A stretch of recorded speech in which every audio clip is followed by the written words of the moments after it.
আসো আমরা সবাই তরমুজ দিয়ে ফুটবল খেলি। তুই আমাদের তরমুজটা ভেঙে ফেলছিস কেন? এই তোর সমস্যা কি? ওর পোলাপান খেলতেছে, তুই খুব ভালো তরমুজটা করছি। ফাটাই ফেললি কেন?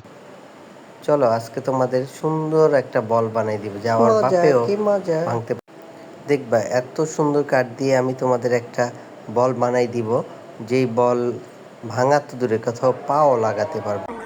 এটা কি করতেছিস? আমার ভাইয়া আমার জন্য একটা বল বানাইতেছে। এইটা দিয়ে আমার তোরা বল, হ্যাঁ? এই পোলাপান দুনিয়া বান্ধব জীবনে বল বানাতে পারবে না।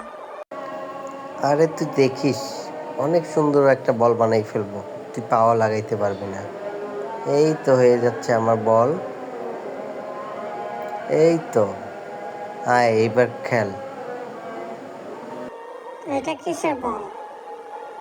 এই দেখ কিসের বল। চল এবার পারলে মার। ওর গায়ে মারি, চল। পলাশ কেন? এই আয় আয়, পলাশ কেন?